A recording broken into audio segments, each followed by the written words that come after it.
Hey, it's Andrea with Golden Acorns, where we help guide your growth in 12 key areas of life, like home, relationships, fun, and more. We bring simple, actionable ideas to help move you forward with purpose. Let's plant seeds of potential and grow a life you love. Please share and enjoy. Hey, Well, hello, good morning. good morning. Happy birthday. Oh, thanks for the shout out. Big 4-4. I'm officially in my mid-40s. Oh, not Yeah. quite. You're still early 30s. I know my mom argued. She's like, no, you're not. I'm like, listen, Mom, here's how it works. You gave her the rundown. I'm like 40, 41, 42, 43, early 40s. Okay. 44, 45, 46. Yeah, Mid, 47, 48, 49. Here's a mid. I'll take it. I'll be mid. If you guys don't know, that's a slang that the kids are using. Kids these days. These kids. Yep. Had to turn my headphones up a little extra today so I could hear. You're feeling the 44 today. Yeah, just drinking my black coffee. Mm-mm. No. Gross. Lattes for life. How'd your husband tell you he wanted a divorce?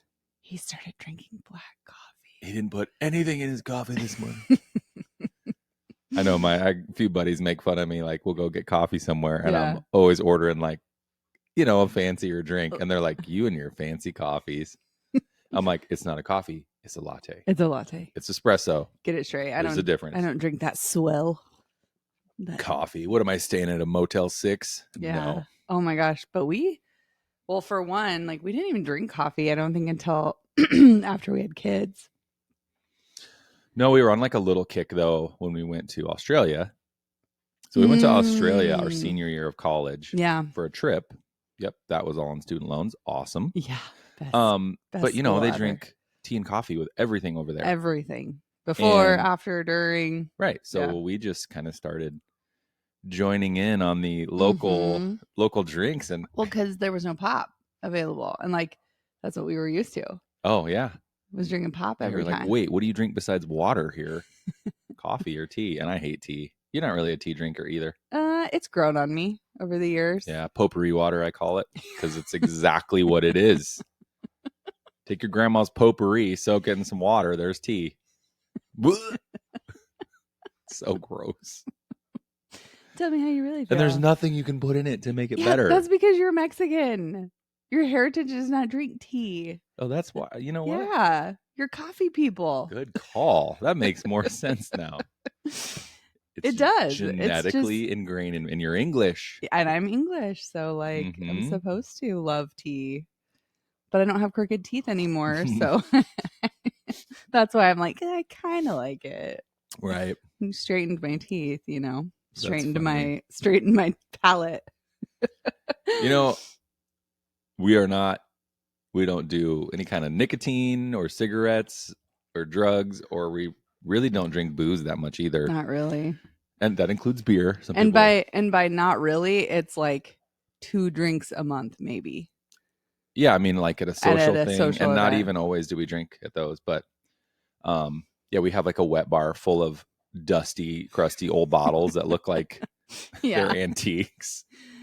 But this is our vice. Coffee. Yeah. Yeah, I wonder what your guys' number one vice is. Yeah. Hopefully there's only one. Well, that's why I said number one. We can all have multiple vices. It's okay. But maybe try to limit it. Then it's not a vice. I think a vice is a one. Yeah. Two thing. I heard something new the other day in a book I'm reading, and she referred to them as shadow addictions. Ooh. So people who overwork out. Okay. Or coffee.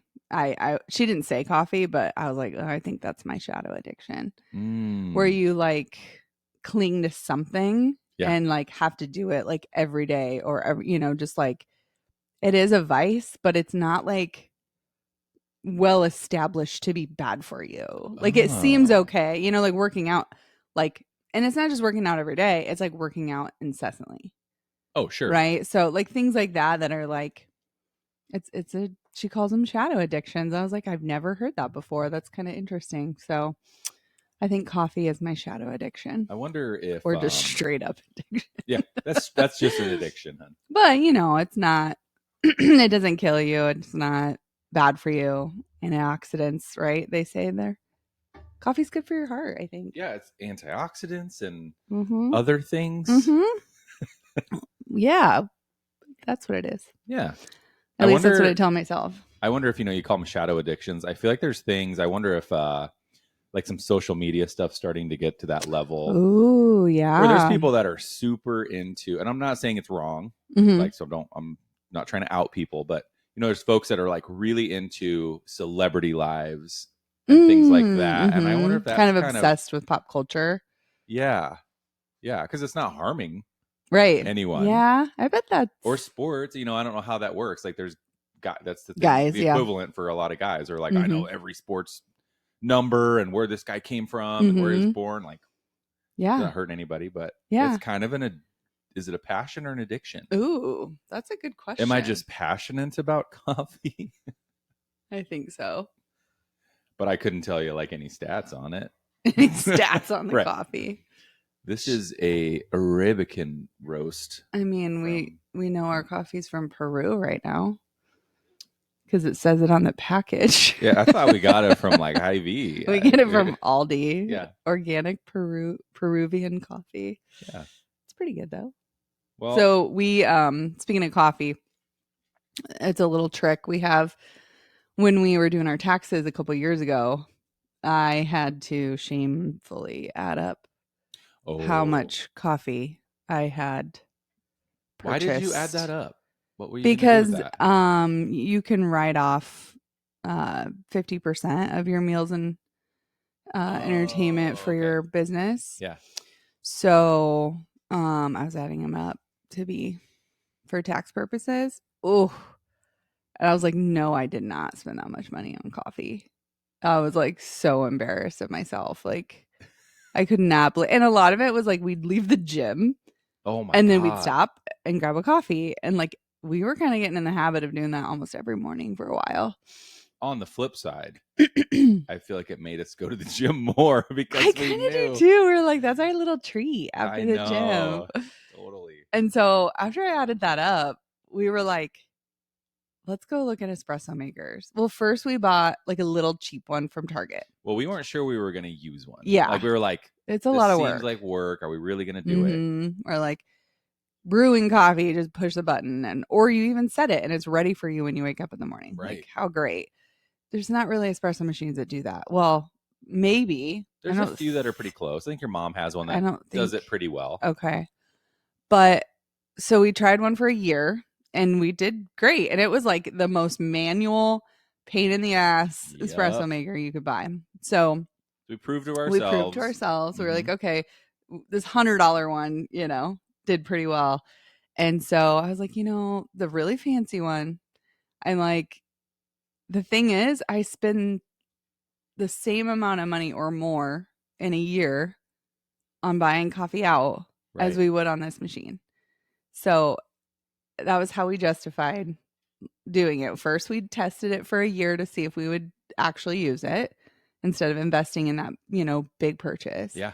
Then we went to, I think, Williams-Sonoma and like played with them because they let them, they let you test them and brew them and all this stuff. And then we bit the bullet and bought a fancy one that like grinds our beans for us right into the thing and automatic like lever tamper, so we don't have to like pull it out and tamp it. Yeah. And, that was like, ugh. And then it brews it, steams our milk. Like we love it. So we probably, when we first got it, drank way more coffee. Oh yeah. It's for testing purposes to make sure. What it was. Yeah. Well, there is like a big degree of like every time you get new beans.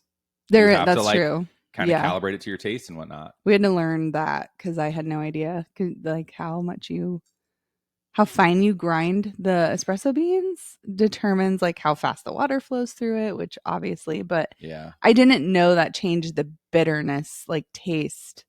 Well, the other one we had, the cheap one too. I mean, our coffee was never as good as it is now. That's for sure. Because we couldn't adjust it. It was not easy. Well, we had to grind our beans outside of that too.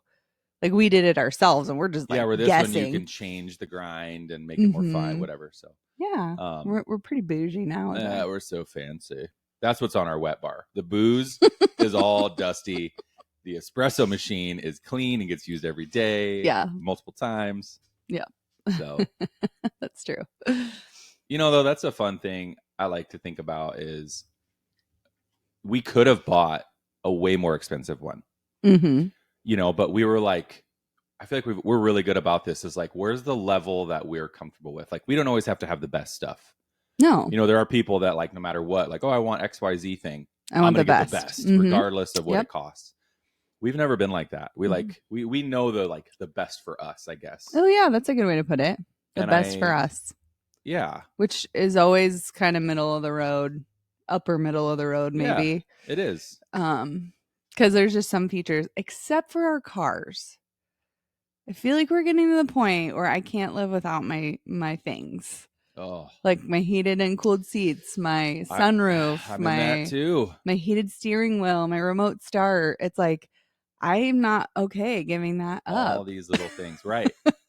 Because now that I'm 44, I've really noticed for 3 hours. Yeah. Like the things that do bring you peace and bring you happiness. So it's not that money buys you happiness, but money can buy the things that bring you happiness and joy. Speaking of cars and something that comes with age. So having kids, we got a minivan when, not till Sloan was born, I guess. Well, we had minivans for our diaper delivery business, but we didn't really drive them for like a normal car. Right. And then when Sloan was born, well, actually right before she was born, because she was born in the minivan. Maybe you can tell that story, but we got a minivan and we had that thing for like 7 years. And it was a matter of like ease for me having 3 children. Push a button and all the doors open. Yeah, it's like push the buttons, and all the seats fold down. Because obviously owning businesses, you are always hauling things. Always. Yes. Always. It's like, oh, I got to take this rack fixture from this store to our garage, or it's like, oh, I have 7 bins of clothes that I need to move over here. It's always something. Like we're always hauling something. Yeah. Having an Airbnb, you're always hauling something. So it's like, that was important. Right. And then I got to a point where I was like, I'm ready for a cool mom car. Right. Like the kids were old enough. They could open their own doors. Like it was fine. The minivan was starting to get a little rust. I mean, she was rough, I mean, we had it for 7 years. 7 years, 3 kids. Yeah. Things were starting to fail. Yeah. So it was time for a new car anyways. Yeah. And I was like, I'm ready for a cool mom car. Right. So I got my cool mom car. Which is? Well, it's a Telluride. Yeah. Which, Telluride. And which didn't come with remote start, and we thought it did. That's so I'm so upset about that. But I want a minivan again. Like, so that's something coming with age, is like I have my cool car. I like it. It's great. Don't get me wrong. But there's things about the minivan, and I know they're dumb, but it's like 2 extra cup holders than any other vehicle has. You and your cup holders. Oh my God. My seats fold down too, but like, the seats folding down and how big it is, how easy it is to drive, how easy it maneuvers, it's like all these things. And so now that I'm older, I don't care what other people think about what I drive.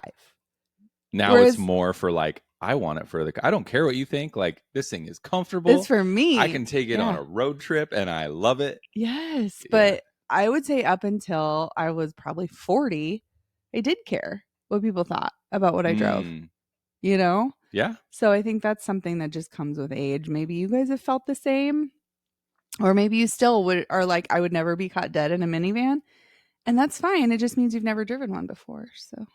Yeah. I mean, there's, what is it? Dude Dad? I don't know if any of you guys watch Dude Dad. Oh, yeah. There's one where it's like the levels of buying a minivan, and it's so spot on. It's so true. Like, I would never buy a minivan, and then they rented one for something. I don't remember exactly that. It's so the funny. Process, though, is like, this is what everyone does. Everyone goes through it with this is actually pretty nice. Like, anyway, speaking of getting older, something I wanted to bring up today this is what our podcast should actually be about. whatever we've been talking about, just all the fun stuff here. But as you get older, I've been thinking about this because, I want to do like some more leagues and active things with people. Yeah. And it got me thinking about, and maybe this is just us, it seems so much more difficult to make new friends the older you get. Yeah. And this is where I think about, I try to take myself out of our life and put me in someone else's life. We're even going to all these different like conferences, real estate events. We have multiple businesses that are opening multiple doors for us. It's still hard to make friends. So then I think about someone that's just like in the grind of like, I'm doing the same sports things, the same school things, whatever. Like, not exposed to different not people. exposed to as many, right? Yeah. That's got to be even harder, to make new friends as an adult. I think that's why a lot of people are just friends with their coworkers, right? Because that's what those are the people you spend the most time with. Sure. Sometimes even more than your spouse. Well, okay, we both have jobs where we don't really have coworkers. I'm virtual friends with my coworkers. I see them twice a year in person, but then talk to them multiple times a week on the phone. It's just not the same. I can't go, hey, you want to go do a pickleball league or right? So what do you think makes somebody like an adult friend? Like, how would you, what takes us from like acquaintances to friends? I think it's just like kids. Like, one, we overcomplicate things. As adults, we get in our heads so much about that initial just making a friend. And you think about a kid just could walk up to someone and be like, I like your shirt, and then all of a sudden they're best friends in 5 minutes. But like adults. And we're like, what's your new friend's name? I don't know. You guys have been hanging out for 2 weeks. Like, I don't know. He's cool though. But adults, you're always like, you're processing so much. Like, are they going to think I'm weird? Blah, blah, blah. What do I say? What do I not tell them? Like, you just overthink everything. I think too, like, it's really hard to be vulnerable with new people. Yeah. And I think vulnerability is what creates deep connection. Yeah, I agree. And, there's the ever terrifying, not for me, but like for most people, like the opening line. What do you say? Breaking the ice. Breaking the ice. Yeah. Like, even making the effort to say, hey, would you want to go have lunch sometime? Hey, would you want to go grab coffee sometime? Right. Like, that's more breaking the ice. That's almost like breaking the friendship ice, right? It's like, hey, let's actually make an effort together outside of some event or group or something to get to know one another. Yeah. Yeah, I think that's a little later, I think, or it could be at the first meeting, I guess. It's hard. Depends on what you do. Yeah. You got to look for that, just like that kind of zing, that click. Like, God, something about this person. I like them. I'll hang out more. Yeah. And then act on it. I feel like so many of us use our busyness. Yeah. Like I don't have time to do that. Yeah, you do. You can make time. Yeah. It's just priorities, right? It is. And I think that is hard for women. It's hard for me to make friends with women because that one, a lot of times they allow their responsibility as mom to trump everything else in their life. Yeah. And I'm more balanced in that way. Like, we're more balanced as a couple where like you're going to run Weston to her volleyball practice and then I have that evening free. Right. But as culturally, we kind of go through the thing of like, moms a lot of time will take ownership of that. It's not men necessarily like forcing that on their wives. It's women saying that is like my worth and who I am. And like, I'm going to be the one that does all of it. That's a good point. I've seen that with a lot of women. And it's not true for everybody. Like, even though no one's actually said it in the relationship, like, right. But it's just like that feeling like I should do this. Is that kind of what you're saying? So like that takes away, if everyone works during the day, that takes away the evenings to hang out with a girlfriend because, especially like we have 3 kids. Like some Saturdays, all 3 of them have things in different locations. And we're just like, oh shit, there's 2 of us. Like, how do we get all 3 kids to all 3, So, and then the weekends too, especially, if you have And then, kids and they're your busy kids' schedule overlapping with your friends' kids' schedule. And then you're like, well, Mm-hmm. we can get something together in May of next year. I don't know. Yeah. But there are places you got to push. There are places you're going to find where like, we can do it this day. And I think that's what I miss about being like when we lived in Des Moines and all of our like college friends and even our best friend lived there. Like it's those like little in between moments. Well, we were all like 5 to 10 minutes Mm-hmm. in a circle to, living within each other, which was really nice. Yeah. But even like, okay, we went to Des Moines a couple weeks ago for that conference and I called up our best friend and I was like, are you guys home? And he's like, yeah. I'm like, can we swing by? Because I wanted to change out of my like crazy costume before we drove home. I could have went to a gas station and just changed and then just drove home. But it's like instead we made that, little extra effort to call him, to stop by, to hang out. We hung out for like, I don't know, 45 minutes, an hour, right? And then we headed home. We could have taken 10 minutes and stopped at a gas station and then went home.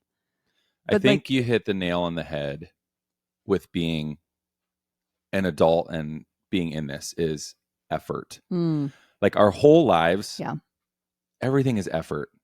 We're scheduling, we're planning, we're getting things, the stars to align. And it's just like one more thing that's really easy to give up. It is. And not put effort into. Because there's no one. Because let's be real, it does take effort, like to get your schedules aligned with someone else so that you can hang out. Absolutely. And maybe it's a Wednesday night. Like who cares if you have work tomorrow? You don't have to hang out till midnight. Yeah. Like it can be an hour or 2 hours. That's something we had to adjust as adults, because like as kids or in college, you're like, if we're hanging out, we're going to start at 9 p.m. and go till 1 in the morning. So whenever. Yeah. But now it's like you can start at 5 or 6 or even start at 8 and be done at 10. Like it doesn't have to be this like all night thing. No. But it almost feels like it has to be. Mm-hmm. Right? Like there's that kind of. Because you made such an effort to like make something happen. Yeah. You like want to make the most of it maybe? I don't know. But I do think the little moments. Yeah. And something I struggle with is I like to do things. Mm-hmm. I mean, like physically. Right. It's fine to come and just sit around a fire, or I'm not really a drink. Like we said, I don't really want to just sit and drink beer. Mm-hmm. I don't want just garage beers with friends like every night. But that's harder because I think that is a lot of what people do is revolve at least around. In our world, in our culture in the Midwest, that is. Yeah, in the Midwest for sure. It's like, hey, you want driveway beers? You want garage beers? Do you want fire beers? Do you want backyard beers? Like, I'm like, gee, I just want to go like, can we go on a hike? Can we go do something? Yeah. So, and that's on me for making it more difficult. I would still be happy just chilling with people. You would. I would. Yeah. For sure. You don't have to drink if everyone else is, right? But it's pressure. Oh, honey. They twist my arm and then it's the gateway to the next thing. Pretty soon I'm doing crack. Do you do crack? What do you do? Smoke it? I don't know. I think you smoke crack. Yeah. Then I'm smoking crack. What do you do? However you take crack. Get a prescription. Okay. All right. That was a little dramatic. Come on, crackhead. So yeah, it's the effort. There's the effort involved.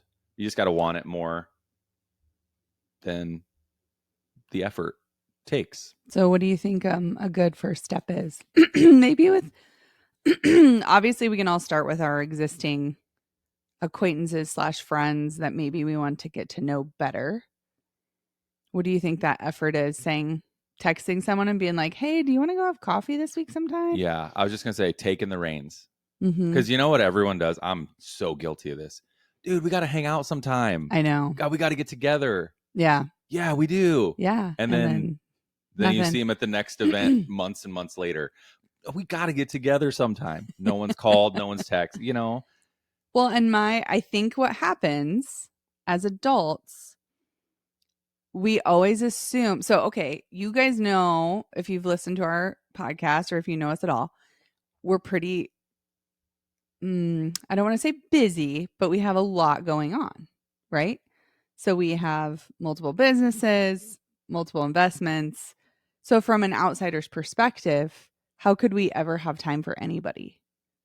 Yeah. You know what my number one pet peeve is that people say about us? Yeah. Yeah. What is it? You say it. Oh, well, you guys are so busy. Oh, we didn't want to bother you. You're so busy. And that infuriates me. Mm-hmm. Yeah. Because it's not their right to tell me I'm busy. Mm-hmm. I choose how busy I am. You choose how busy you are. Yeah. Don't make that up for me. Yeah. Right? That's like putting something false right in the universe. But people will even be like, I don't even know how you guys sleep. And it's like, how much we do does not, it's not for you to understand or like judge or whatever. So like, we're really good at cutting work off most of the time at 5-6 o'clock. Yeah. We have our evenings.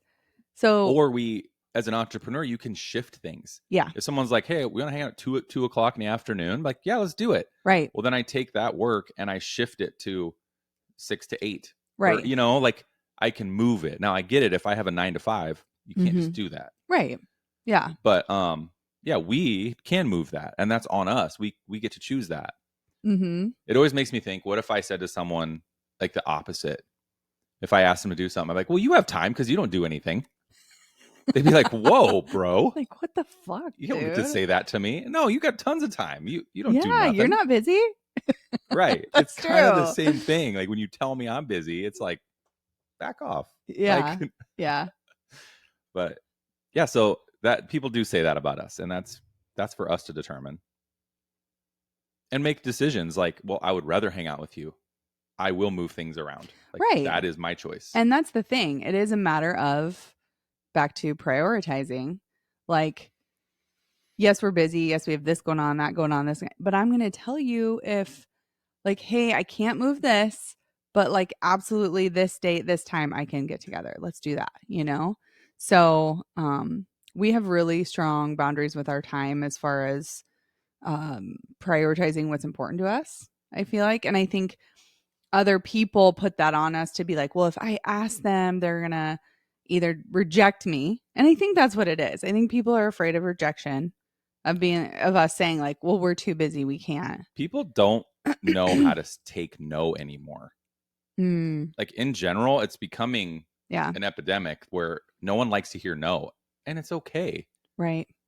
Like I tell my mom that, I tell other friends that. I'm like, you can ask me every time. I go, I can say no. Yeah. And it's okay. Yeah. Like if I can't do it, I'll tell you, but I still want to be asked. Right. Like you don't have to change your plans for me, but I feel good when you ask me to do things, even if I can't do them because of something. Yeah. Well, I mean, we have one friend who every time we love them as a couple, they're like our favorite couple. We want to hang out with them all the time. Every time we ask them, they say no. But you know what? We keep asking them. Keep asking. And every once in a while we get one. Right. And it's amazing, So well, there's almost like that slight rule of reciprocity, because when I do ask him, I'm usually asking him. Yeah. He'll be like, God, I know I always say no. I'm so sorry. Like, and I'll even joke. I'm like, if you don't like us, just say, like, just tell me. I'm like, here's the opening. Just let me know, But there are people that they do plan their life out like way ahead of time. Yeah. We're last minute people. That's where our worlds are colliding. Yeah. So like if we want to hang out with them, we need to plan it now for like 2 months down the road. Yeah. Not like Friday at 4. And I'm like, what are you guys doing in 30 minutes? Right. So that's why they always say no, is because they're planners. Yeah. Right. And they're good about it. And they do prioritize their social life. So they always have everything. Like they got something going on Friday night, Saturday all day, Saturday night and Sunday. Like they're very good at it. Yeah. So, and they're very connected to their families and stuff too. So like they really prioritize that. So that's our golden acorn that we need to learn for ourselves, is to plan in advance. However, I do feel like with some of our current friends, we have been open about that, and kind of they understand how we operate, because we'll straight up tell them. Yeah. And then they know, like they'll even call sometimes and be like, hey, I know how you guys are. Like, we're going to go do this quick. You guys open? And a lot of times we're like, yeah, let's do that. And then they'll joke later, be like, well, I didn't even invite you because it was like, we planned it out and we know you probably wouldn't have done that. And I'll just kind of laugh and be like, you're probably right. Yeah. We don't like to commit to things. I always joke way in advance with people. Yeah. I'm like, if you try to plan something 2 weeks out, it's a no for me. But if you call me the day before, probably going to be a yes. Like, just don't invite me until the day before.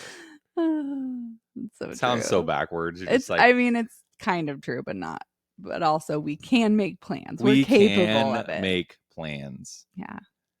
I'm just free spirit. I don't like being locked down. Free spirit. But no, one thing I've been thinking about is we've talked about 75 hard before. Yeah. And you and I talked about this not long ago. 75 hard is this kind of plan. It's multiple stages. Like, you do all these one things for 75 days, and then it starts adding things. There's like a phase 2. Yeah, there's phase 2, phase 3. I don't remember which phase it is, but one of the phases, what you add is you have to talk to a random person every day and just try to strike up a conversation. Yeah, that's crazy. Someone you don't know, just rando. What's crazy about that to me is, like, I would have to go out of my way to even be around people. Right. Like, I'd have to go to the gas station or something just to be able to see somebody. Because, like, some days I don't even leave the house. So it's like, that's really hard to. Okay, but like, one of the other things is, working out. Oh, you have to work out outside one day, or outside part of it, inside part of it. That's true. You could also be like, well, I work from home. Like, well, guess what? You need to go outside to work out for some time. Yeah. So that's the point of the 75 hard, is doing hard things to make yourself grow. Yeah. And that would be hard for most people I know. Yeah. Yeah. They couldn't just go strike up a conversation. When you first told me that, I had a visceral reaction to that. Like, I was like, oh, hell no, I'm not going to talk to strangers. You just start breathing. Oh, God. Oh, God. But then, like, we talked about the charisma myth recently, and we talked about, like, just all these things, like, to grow. And something that stuck out to me was complimenting people. Yeah. So it's such an easy, kind thing to do.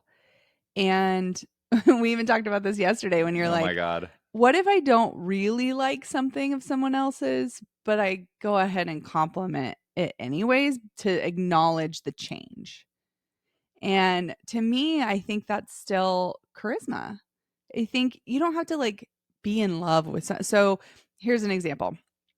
We flew this last week. We went out to our Colorado apartments, check on things, and we were in the airport. And I almost asked you if you noticed, because it's out of character for me, but we didn't have that conversation. You went and got a coffee, and the barista was this, like, very flamboyant guy, and he had purple glasses on. Oh, yeah. Right? I would never personally wear purple glasses, but my favorite, well, that's not true. I have purple sunglasses, but purple's my favorite color. And I was like, oh my God, I love your glasses. They're so fun. I was like, purple's my favorite color. He's like, me too, so, like, he, like, lit up. Absolutely. When I complimented his glasses, right? And that was it. Easy for me to make him feel seen. Right? I don't necessarily want to wear his glasses. Right. So I think, going back to what you asked the other day about complimenting someone, even if it doesn't, you don't like it, or you don't. Well, yeah. My question where I was tore was about authenticity, and it's like, I don't want to just compliment people just to make them, just to do it. Because, charisma member says you should do that. Hey, I like your shoes. Hey, I like this.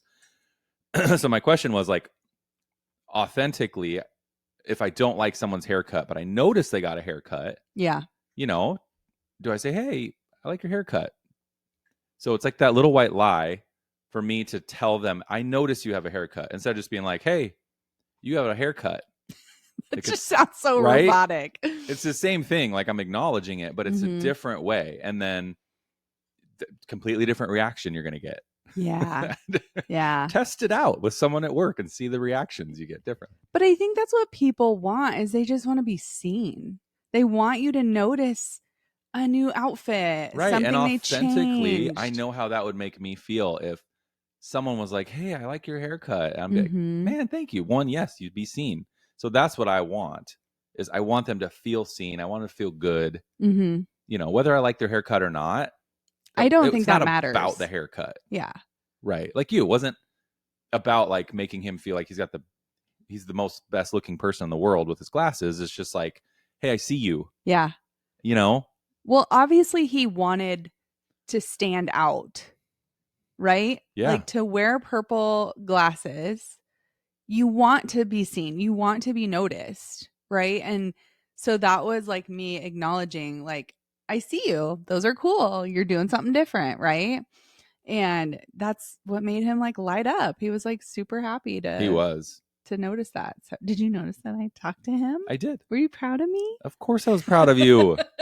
I was very unlike you. I know. Because one, you don't even like looking at people. I don't. It's like hard for me to make your eye kind of contact. shyness. Like I'm always like, did you see that person? And you're like, no, honey. No, I'm looking at the ground. You know I didn't. And I'm like kind of a little bit more creeper where I'm just like looking at everyone, waiting to make eye contact. You're like, look at me. Oh, so I can give them a nod or something. I'm gonna watch you. Look at me. Yeah. Oh my God. It's so awkward when you make eye contact with somebody. No, it's not. You're like, what do you do? What do you do? And I'm like, you lick your lips. Obviously. Oh my God. That would be Could you so imagine? creepy. That would be so creepy. Talk about an icebreaker. That's what I'm afraid of. That's exactly why I don't That's look at what's people. going in your head. Like, I'm going to Yes. make eye contact and they're going to do some weird stuff. Okay, but in all fairness, as a girl, growing up as a teenager, it's hard because when you look at grown men and you happen to see them checking you out and it's freaking gross. Yeah, see, I don't have that. Like, you just get to the point where you just don't even want to look at people. As a girl, you know, as a young girl, it's like, God, people would not. It was, yeah. It's annoying. Oh, Andrea was hot. No, that's not what I'm saying. Every girl experiences it. Like I said, I don't know what that's like. So I can't. I mean, I didn't get oogled. Right. So I don't know what that is. Yeah. Yeah. But that was where it probably stems from, is like already being shy. And then every time you did look at a man, not a woman, but a woman was probably like glaring at you, right? And then like a grown woman right. is giving you the stink eye, and then men are giving you the wrong kind of eye. It's like, it's just better not to look at people. Like that's kind of it's almost a wall that you put up when you're younger because of that.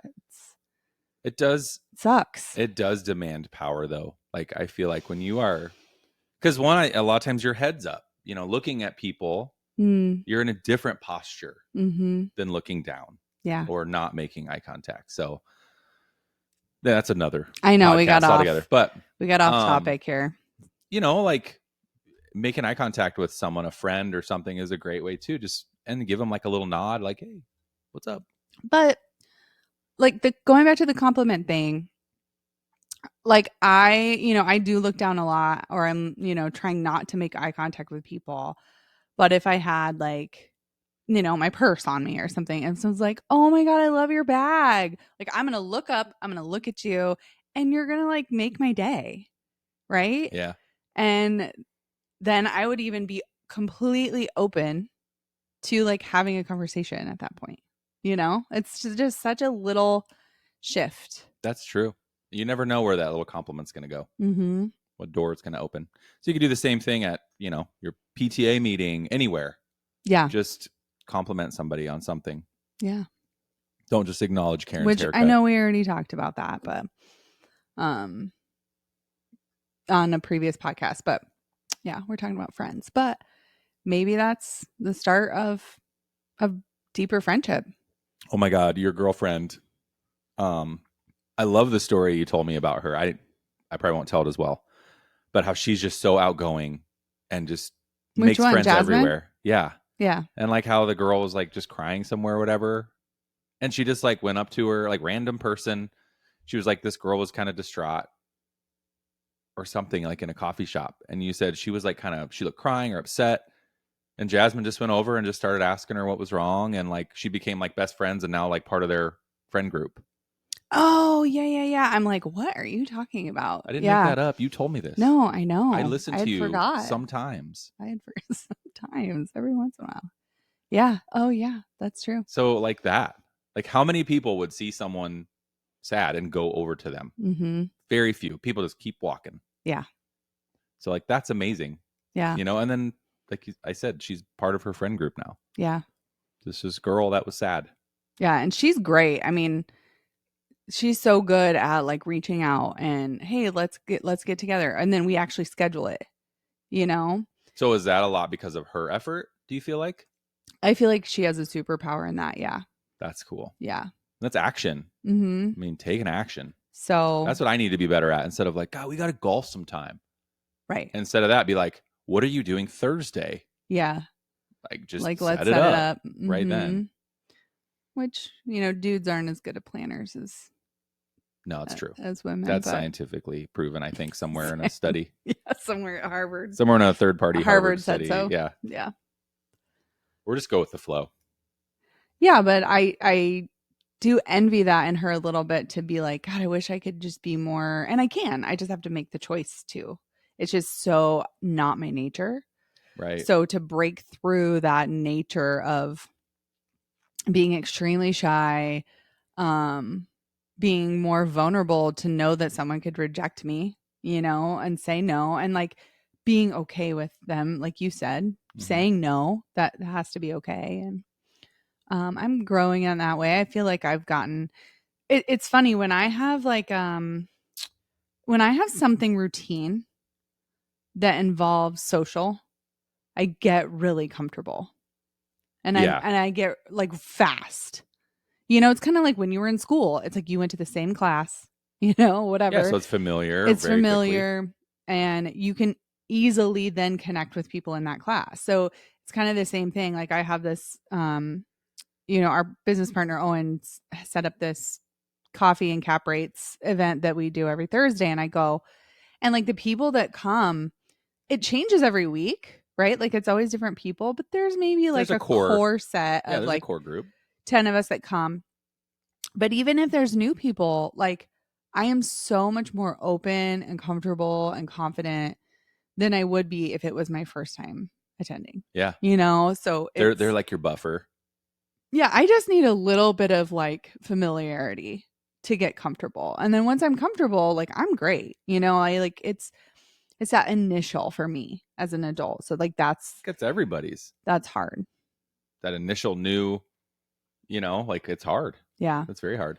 I even like last time I went, I sat by this new girl came in. She had never been there before. So like I didn't go sit by my normal people I sit with, which are like our little crew that's always there. I went and sat with her and just started asking about her, talking to her, getting to know her. And I was pretty proud of myself because that was hard for me. Like, yeah, I wanted to just be with my friends and just, you know, right. So I had to. But you reached out, you broadened your horizons. Yeah, and she seemed really happy. You know, you were telling me the other day, this is I feel like this is another great golden acorn. You talked about that caffeine and cap rate. So I don't go that often, but you go almost every week. Yeah. There's always an icebreaker question at the beginning. Yeah, I love that. It's for the new people. It's even for the. Yeah, we still learn stuff about each other. It's even for the OGs that are there. But you brought up the fact, you're like, that's like just good ammunition to have in any situation. Have different questions. Not, hey, so what do you do? Oh, yeah, we talked about this. You know, like that's such a boring question. And we do that, like say we go to a lot of real estate concerts. What do you do in real estate or concert? Yeah. Our son was I don't know what those are like. Our son was just at a concert last night and now I'm mixing them up. But a real estate concert sounds fun. I don't know what that involves. A real estate conference. My bad. But it's always like the same questions. How many doors do you have? How many doors do you have? What do you do? What kind of what's your buy box? When did you start in real estate? I'm like, why don't you ask me what superhero I want to be when I grow up? Like, right, that's what we talked about. Fun. Like to really disrupt people and be like, so when you were a kid, what did you want to be when you grow up? That was one of Owen's a couple weeks ago. Right. And people would be like, oh, But way to like snap someone into a different mind. Like just, oh man, yeah, whoa. Good question. Yeah. And now all of a sudden their focus is like, zoop. Because like, it feels like you actually want to know them, like, as a person, not the stats of what they've accomplished, right? And I feel like so many people, especially in real estate, it's such an egocentric thing. Just real estate, the real estate industry in general.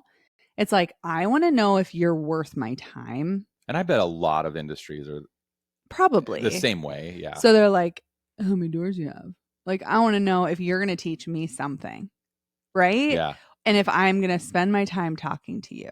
But it's a turnoff for me. The minute you ask me that, I'm like, douche. Big time. Yeah. So asking someone something like that, like, so when you were a kid, what did you want to be when you grew up? Like, if you went into a little circle of people, you didn't know anybody, and you're like, yeah, so what did you guys want to be when you were a kid? What did you want to be when you grew up? Like, everyone would like light up thinking about their big dream. Absolutely. Right? Yeah. And you're actually going to get to know those people. And like, to me, I'm sorry, I'm not there to like collect business cards and like, I don't know, just cook through people.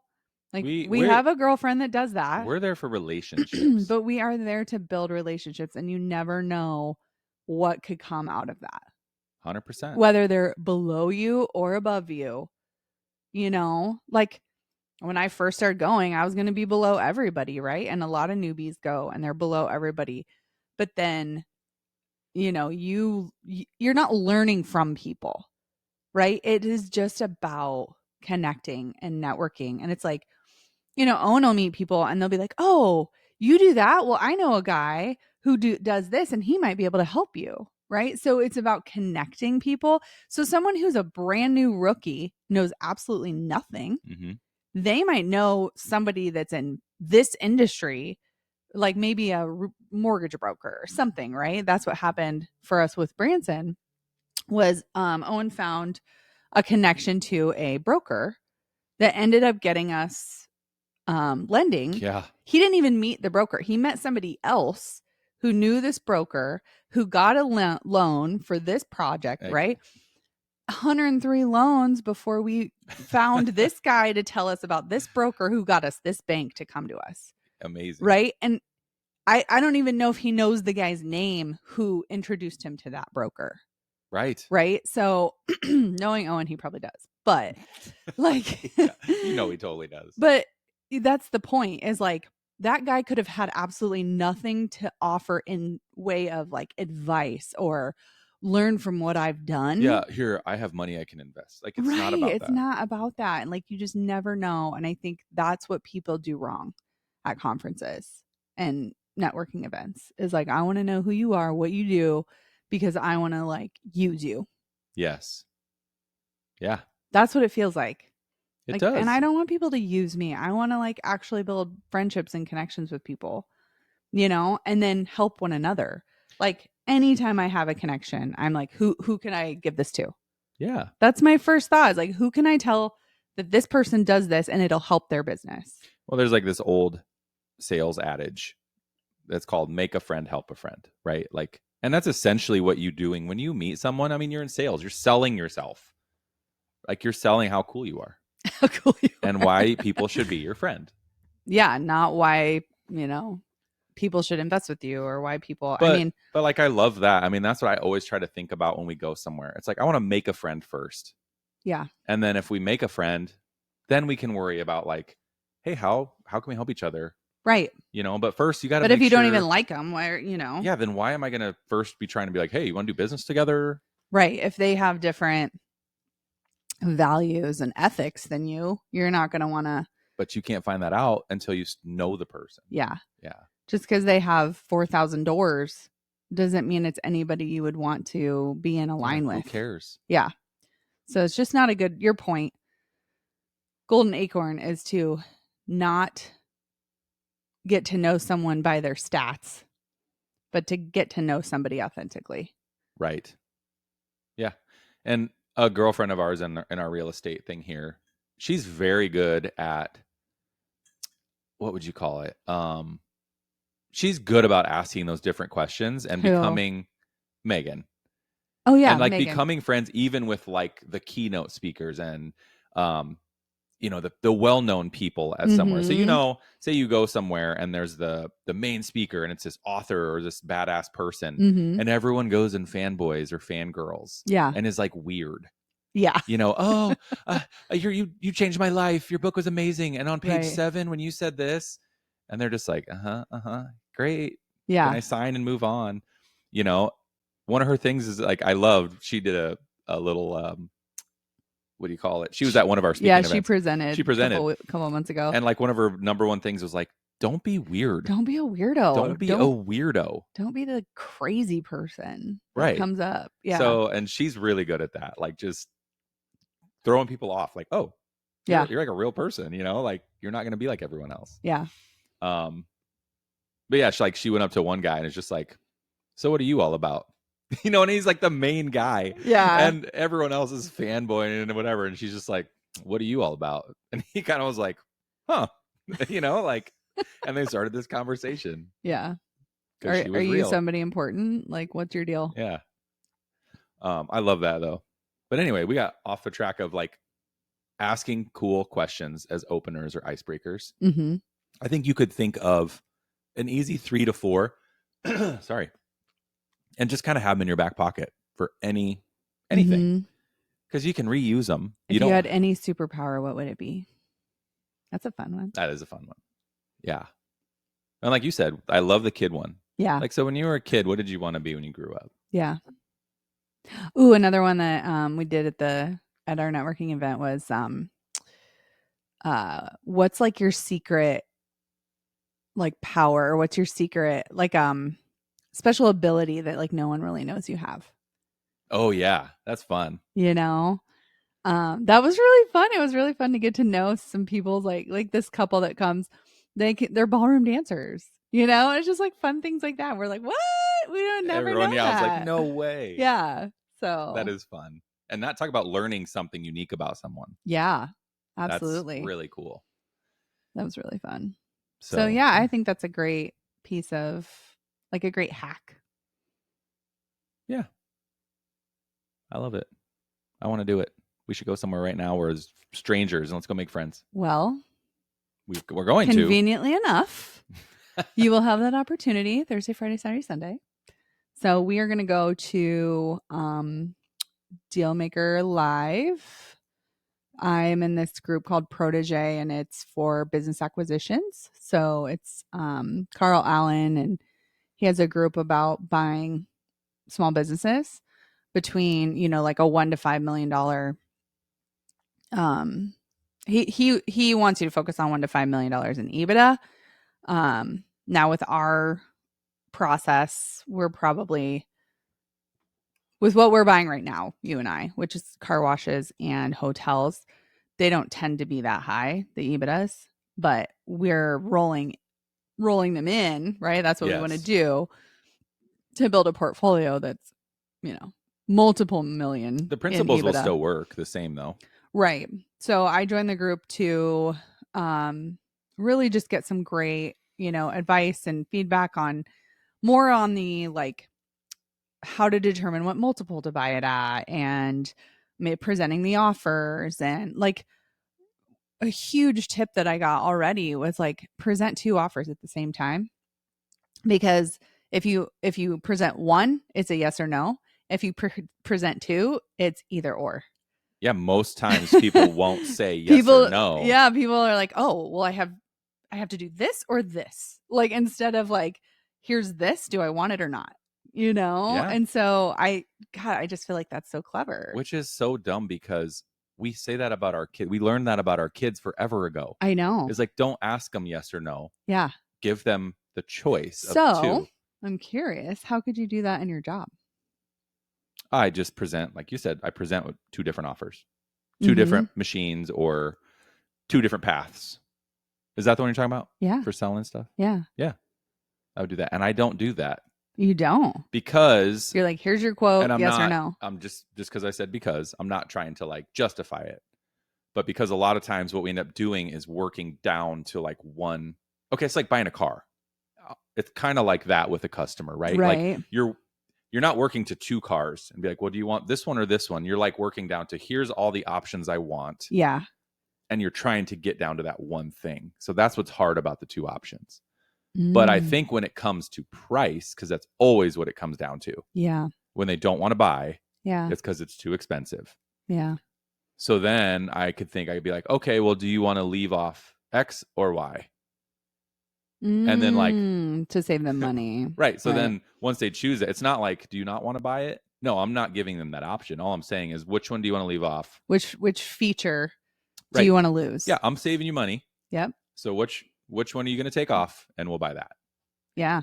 So that's more what I do. Is I'm like, I can either take this off or take this off. Which one would you like? Not necessarily just like, do you want this machine or this machine? And do you do that now? I do. Yeah. Because everyone always asks for a discount. Yeah.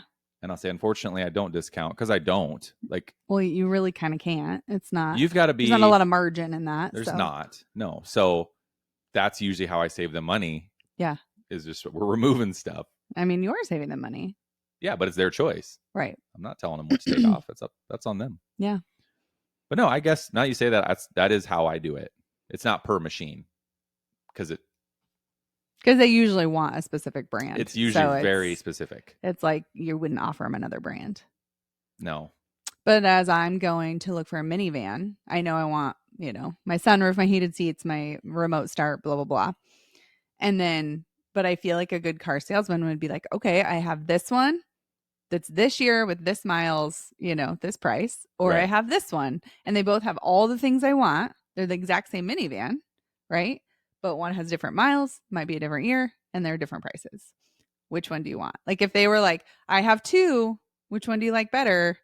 But they don't. They bring you down to one. They bring you to one. Because it feels like, here's what you asked for. Right. Why don't you say yes? Because I can say yes or no. So then it's like, make it to where they can't say yes or no. It's an either or. I do like the either or situation though. Yeah. It's pretty good. It is. So anyways, like that got me.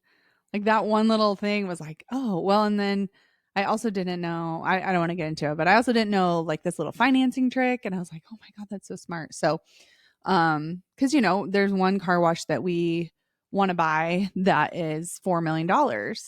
And it just was like, oh man, we're going to have to raise quite a bit of capital. And like, he basically taught me with one paragraph how we can buy that with actually no capital from outside investors. So, sparked your interest, and that's why we're going. That's why I'm in it. I paid for it. I pay for education. I pay for, my multiple college degrees, we'll call it, of life, and my life degrees. That's what they are. Yeah. And, so we're going to get to meet all new, like we know nobody.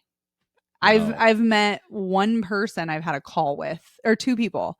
One's a sponsor of the event, and then another's an actual attendee. So I've literally only talked to two people in this whole group. Well, I'm just your plus one. Like I haven't even done anything with it. But we went a while ago to another event like this. It was called Raise Masters. Yeah. Same thing. I just went as your plus one. Yep. Didn't really ever do anything with the program. Right.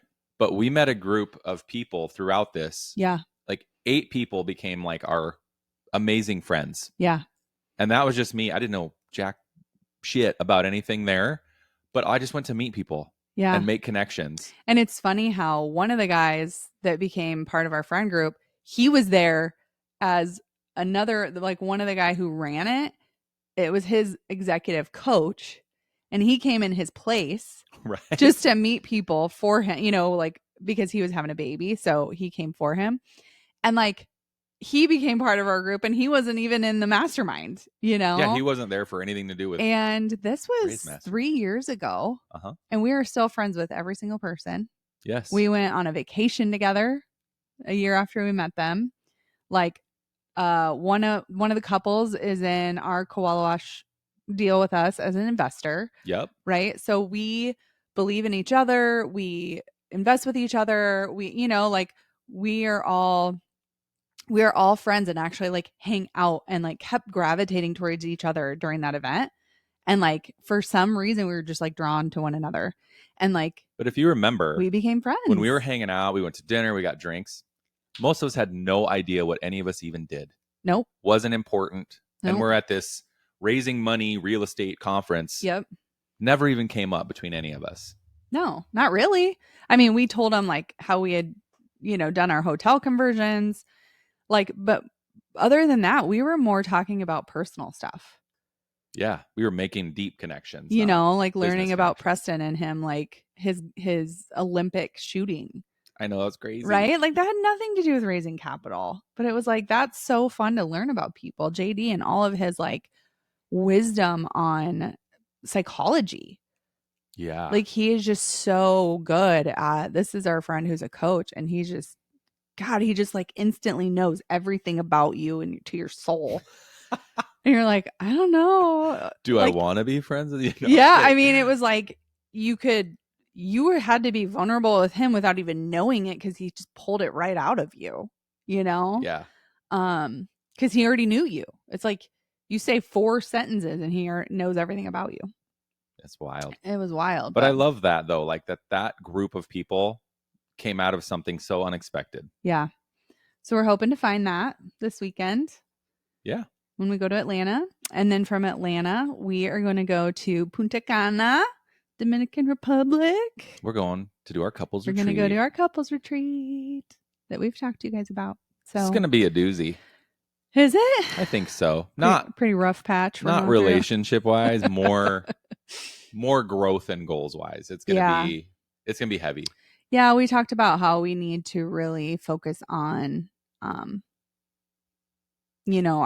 big dreams this time around. So yeah, we definitely, it's funny when people hear, like I talked to Frank the other day when he stopped by to the car wash grand opening, and I was telling him like, oh, we go do this couples retreat every year. And he like made a joke about how, well, their marriage is perfect. So, and he's like, I'm totally kidding. But it's like, you would hear that like, oh, we're going to go on a couples retreat, work on our marriage. And then you assume it's kind of like couples therapy, which we've never done. That's a whole nother, we don't really believe in talk therapy. So we wouldn't do that. Even if we were struggling, we would do something else. But, you hear therapy or you hear a retreat or you hear, it's like, oh, they must be having problems. Right. Oh. Or you say, we're going to go work on our marriage. Like, right. Well, guess what? I could have a new house and I could work on it. Right. And it's still a new house. Like, yeah, it doesn't mean things are broken. Yeah. And so it's just kind of funny, that perception. Like I had never thought like, oh, people probably think that there's something wrong for us to go. You have to go do this to work on your marriage. And it's like, no. So, take that for whatever it is, but you're allowed to work on things even when they're great. Like, honestly, that's when you should work on them, because you're not charged with this energy of, some kind of resentment or. Well, then you're building, not repairing. Yes. Oh, you like that? Babe. It's the coffee. That is so good. But that's what we do, is we're 90% of the time building. We're building. Yeah. In our relationship and our marriage. Probably more. 99. But yeah, there's more room for that though, because we're not repairing. Yeah. So anyways, but yeah, we're very excited. We're excited to go meet new people, build relationships. We're going to learn we're going to use these little golden acorns. We got to figure out what our little, I got my glasses that I told you guys about on the last one, how I was like, oh, I should wear glasses. I did. I bought little blue blockers. This woman is action city. Little cute little cat eye blue blockers. Yep. And I do look a little bit like my mom when I wear them, because she wears glasses, but I think you just say that because she wears like everyone that wears glasses looks the same. I don't know. It tones you down. It just makes me look like a cute little librarian instead of this scary. It's harder to have RBF person wearing glasses, I think. Maybe that's what it is. What's RBF? My face. Oh, whatever.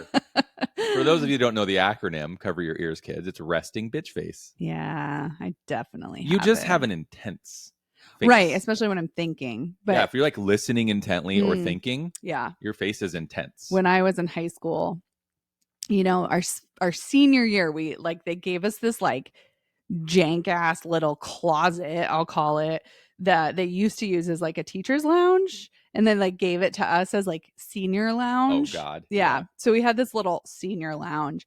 And so I started hanging out in there, right?